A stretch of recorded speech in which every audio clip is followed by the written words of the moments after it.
To introduce Norha and doing one of monologues. Well, this monologue is called Runcorn Ferry, and it's about, if everybody knows Runcorn Bridge. Now, before Runcorn Bridge was built, there was a transporter bridge, which it was a bridge on a boat, but this tale goes back to even before the transporter, and it's called Runcorn Ferry.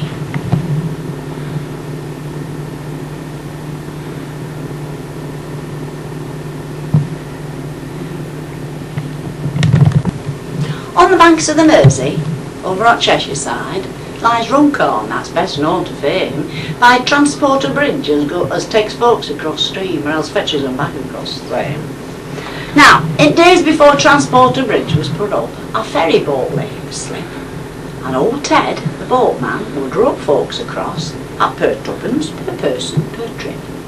Now Runcorn lay over on one side of the stream and Widnes on the other side stood. And as nobody wanted to go either place, well, the trade wasn't any too good. One evening, to Ted's superlative surprise, 3 customers came into view.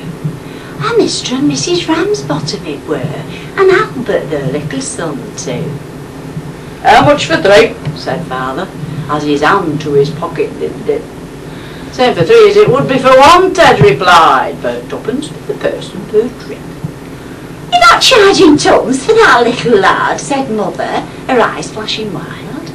"Per tuppence per person per trip," Ted replied, "per woman, per man, or per child."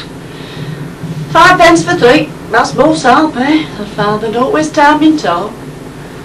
"Per tuppence per person per trip," Ted replied, "and them as can't pay has to walk." "Aye, aye, and we can walk and all."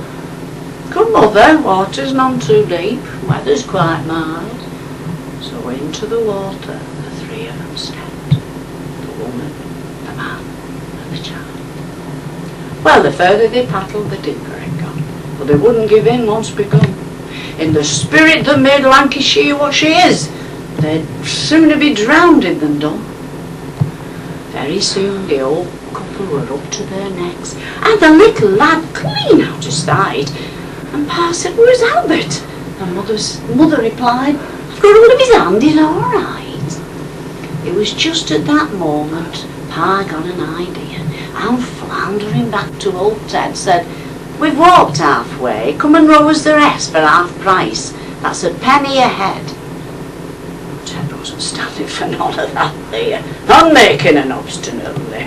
"Per tuppence per person per trip," he replied, "per trip or per part of per trip." "All right then," said father, "let me take the boat. I'll pick up t'others halfway. I'll row 'em across and I'll fetch boat back, and tuppence it bargain I'll pay." "Money for now," Ted replied. "Righto." So father got hold of the boat and pointing the boat towards the middle of the stream. He was there in a couple of poles. He got mother out. It was rather a job with the water, she weighed half a ton.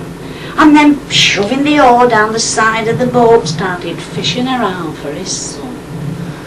When poor little Albert came up to the top, his collar was soggy and limp, and with holding his breath on the bottom that long, his face was as red as a shrimp. Pa took him across and he fetched boat back, and he said to old Ted on the slip, "Would row me across by myself?" Ted said, "Aye, per tuppence per person per trip." Well, when they got to the side, father laughed fit to bust. He got best of the bargain, you see.